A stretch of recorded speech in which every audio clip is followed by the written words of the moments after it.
Hello, hello, everybody. Just checking in to make sure we are actually live.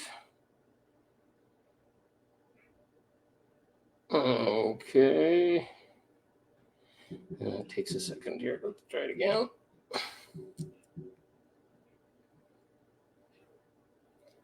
There we go. It takes a second here. And I even hear my voice. That's a good sign. Cool. Okay, so the title today is The Importance of Water and Breath in Your Ascension Journey. So let's just adjust this a little bit. And sorry, my arms disappear. I'm getting better lighting. Hopefully it'll be delivered today. Okay, so let's spend a second and talk again about what Ascension is. It's moving through our experience in duality. So duality is separated from God. If we're all part of God and we're all taking a journey as a human avatar, a physical reality, to get into 3D, we had to kind of descend ourselves from our full godhood. And now we're having an experience as a human being in this third dimension reality. The density of the third dimension reality does not permit us to have all our gifts, to have all our awareness, etc. So we install a veil before we come in so that we can have denser energetic based experiences in our body and who we are, taking self-definition, etc. And there's a whole bunch of, we could go into that for hours, but there's a whole bunch of that going on the planet. And essentially, to start to swim through that duality, that density, etc., we are basically trying to shift out of it, get all our lessons complete, clean up karma, things that exist only in 3D reality, and rise up and to fully take back our godhood, if you want to call it that, our connection to source, all our manifestation capabilities, our healing gifts, etc. So when we come into our human experience, we design it before we arrive here. So we create a whole bunch of lessons, trauma, soul contracts, interactions with other people, and then there's a whole bunch of control stuff and other stuff that's just part of this density that layer us on over our time.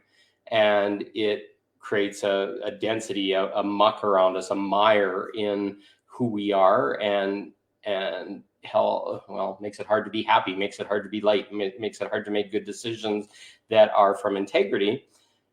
And we basically, as we get older in this life, we basically pick up all these beliefs, all this programming, all this mire. I take it as like kind of muck that's kind of caked on our body, and we never got time to clean it off.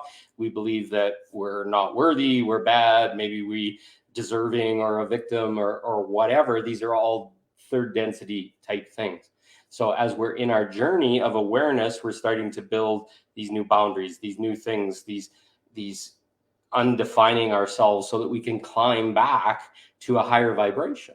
And to be able to do that, to stay in the lower vibration, there's a whole bunch of things like guilt and shame and trauma and fear and programming that says you're not good enough, or maybe your religion says you can't, you're a sinner if you did this or you did that, or etc.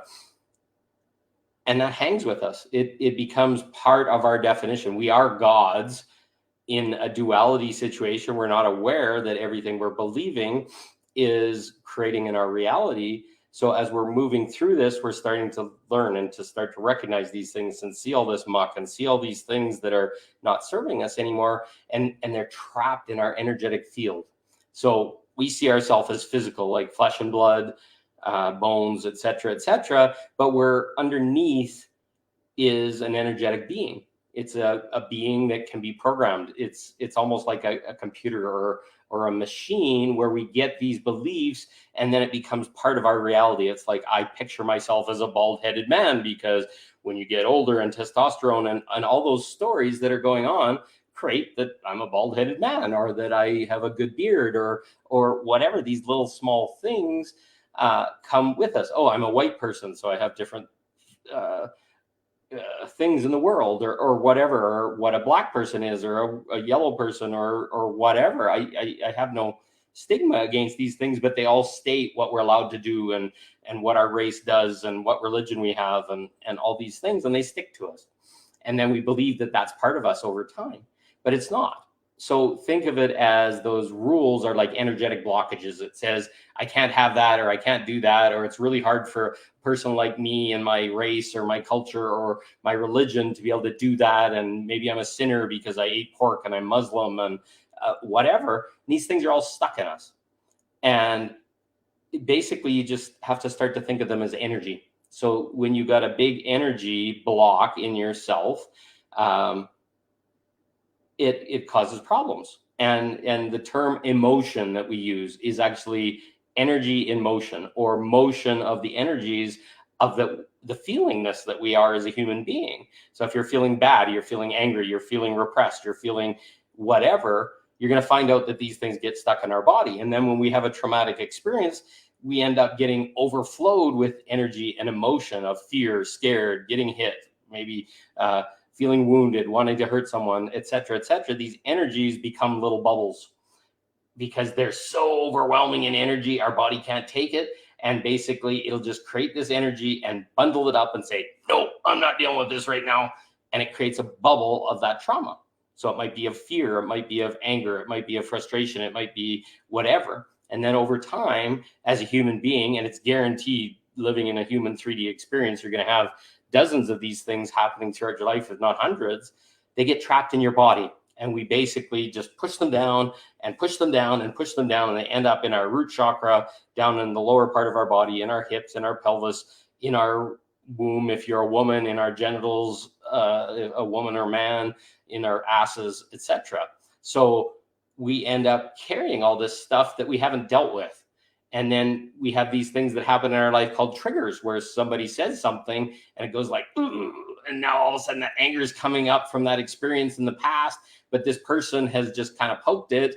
I akin it to a splinter. Like the splinter goes in, and it's like, if somebody kind of pushes on that splinter or wiggles it sideways, does it really, really hurt?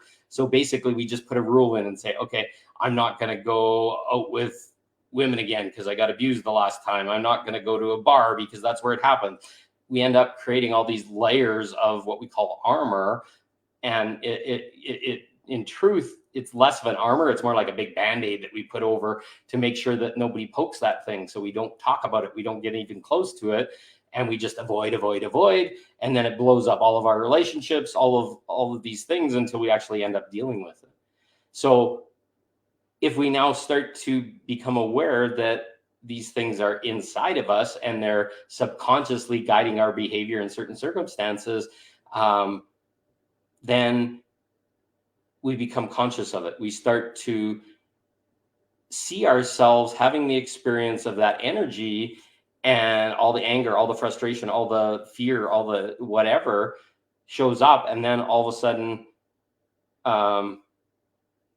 we start realizing we're doing things that we didn't intend to do, only from reaction from another person. And we start projecting this energy of they're doing something to me, or you're translating their actions towards you as this trauma being relived, which creates this like inversion of everything, and it confuses the hell of us. So we end up becoming aware, and this is part of the ascension, the lightening of ourselves, becoming aware of our whys. And once we know our whys, we start to realize that there's trapped energy underneath. Now, for energy to move in our body, we have to be hydrated. So the human body, if anybody knows about medical stuff, is made up of like 80+%, 80-90% water. Sorry, I'm not an expert on it, but a high percentage. And then we're just a whole bunch of like potassium and iron and all these kind of things. We're just this little pile of powder on the ground if we had no water in our body.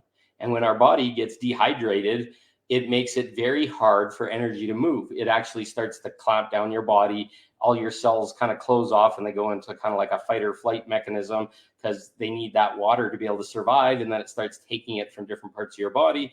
So water is hyper important for a human body. So to drink water on a regular basis, and I'm up to the point where I'm drinking easily 4 liters of water a day. And the more the density comes and the more the intensity comes, the only way I can move what shows up is to drink more water. And your body will process it, it'll flush things through. And as I drink more water, I feel better. I feel lighter. It's easy for energies to come through me. I don't feel that tense, kind of like a frustration kind of thing. It's changes everything.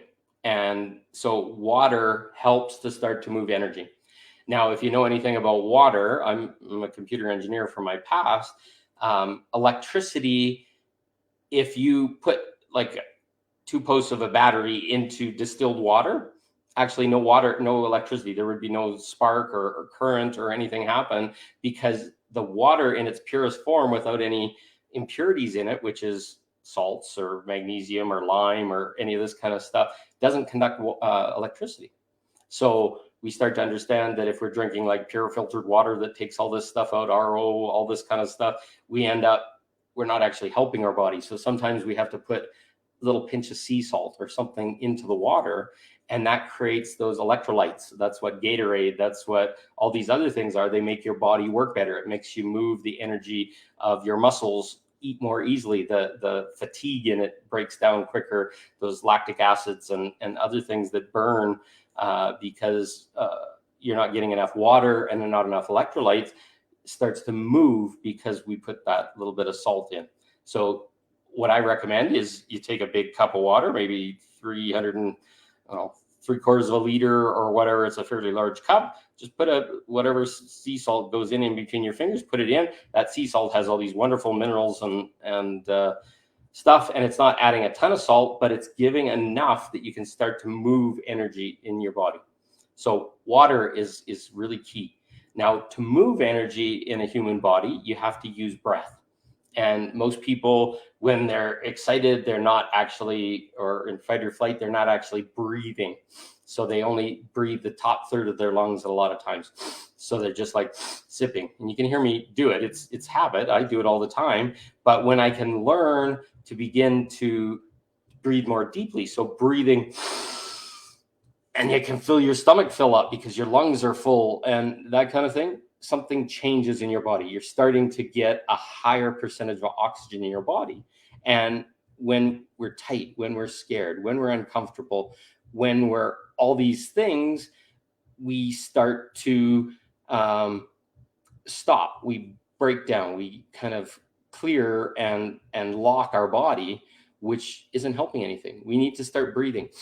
So anybody that knows about what oxygen does to the body, it helps in things getting oxidized and cleared and shifting the pH of your body, moving things in a much better, more comfortable way that makes things move clearly and comfortably. I don't know what's going on upstairs. Somebody's bouncing up and down, but anyways, so apologies if you hear that pounding, but as we breathe, beautiful, amazing things start to happen in our body. And it's so beautiful. It's so comfortable. But when we're in flight or fight, when we're scared, when we're not happy, when we're all these other things, we just turn off. Our chest kind of gets inverted. It gets tight. We stop breathing. And it creates actually more unhappiness, more worry in the body. Your body starts to think like, okay, I'm not getting enough oxygen. And we create this cortisol and other responses in our body that says that we're not safe. Things aren't good. This isn't fun, etc. So if we just start breathing,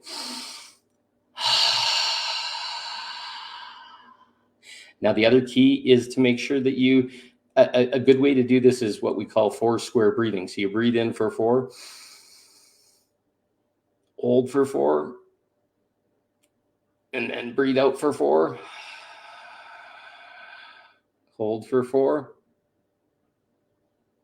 breathe in for 4, and keep going. What happens then is you get a balance of letting air in and then letting the old air out, which releases the carbon dioxide, the things that aren't serving us.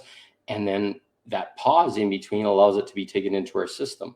And that it's scientifically proven. You can look it up online. That's the 4 square breathing. I think the military even uses it to calm people down when they get excited in combat, in really high stress situations. They teach you to get that breathing going, because the more you hold your breath, the more you stay tight, the more the oxygen deprivation comes, and it creates this natural frustration or scared or cortisol feeling in your body. So we start to use those tools. So we start drinking water. Drink it regularly. Yeah, you're going to have to go to the bathroom more. It's going to detoxify your body. It's going to clean out impurities as stuff shows up. It's going to be beautiful. And then when we start breathing, that also helps moving the free radicals in our body, the poisons, the toxins, the pH imbalance, all this kind of stuff. Because if you're not doing it, your body's probably in that state of imbalance. Now all of a sudden we're breathing. Another thing to get used to, when you breathe out until you can't breathe out anymore. I'll show you. There's in.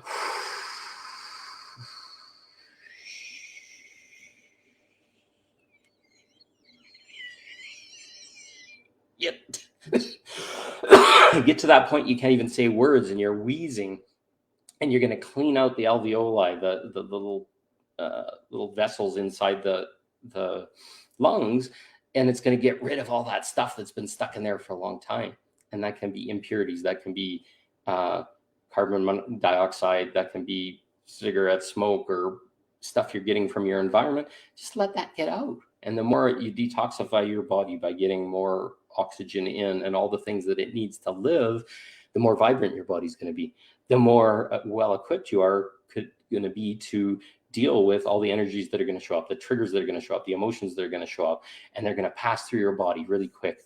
But we have to have these tools. If you're trying to release emotion and you're crying and you're upset and you're moving something in your body, if you don't have enough water in it, if you don't have the minerals going in it, it will block you from releasing that stuff. And we want to just create this easy exit path to let this stuff move through our body. And that's what water and breathing will do. So when you're feeling tight, when you're feeling off, when you're feeling triggered, use breath, drink some water, etc. Those are the 2 most important things that you can ever do in the whole Ascension journey, is to get enough water in your body. Maybe you need some salt in it, just a little bit. I'm not talking about enough that's going to affect your other stuff in your body, but it's enough that gets the saline going. Even use like a Gatorade or whatever. It's got a whole bunch of other, sometimes like artificial sweeteners and other things that kind of block some of the movement in our stuff in our body. So I just recommend good purified water. What I use is there's this, I'll put it in the notes or whatever, but it's a filter that goes on the top of a water cooler, and it's got 2 stages. There's this big, I think it's a GWF is the name of it, and I can't remember the name, but you basically just pass it through just like a Brita, but it's in a water thing, and it's got a huge filter about this big long, and that cleans out a lot of the chlorine, a lot of the fluoride, a lot of the things that are impure in the water. They get into our system and cause problems. So I'll put a note for that in the bottom of how you can do that. Even like some of the fridges have these like water filters that are not the greatest ones in the world, or a Brita or whatever, but as long as you're starting to filter water, because there's a lot of stuff in it, that'll help as well. Getting more purified water. If you can get spring water that's directly from the spring, or Kangen water is pH balanced and it takes a lot of the impurities out. But those can cost a lot of money. You don't need all those things if they cost a lot, if you can't or don't have a friend that can do it. So all I'm saying is get pure water, get a lot more breathing, be more conscious of your breathing. And that's kind of the first step in the whole journey. So anyways, if there's questions, please put them below. If anybody's having problems with any of this or want to ask what they're doing, if that works or whatever, bring them up. And I'm more than happy to have them here. I also put a post on my timeline earlier today about new perspectives on reality. It's a YouTube page where I post all of this kind of stuff. Send that to people that are on their journey and they're getting lost and they're not sure or whatever. There's millions of different topics that are discussed in there. A lot of them are broken down by the different videos. You can go look in them. This is all to just help people find a no-cost way of getting some wisdom to help them move forward in these times. So I love you all. I thank you for joining me, and look forward to talking to you on the next one. Thank you. Have a good day. See you soon.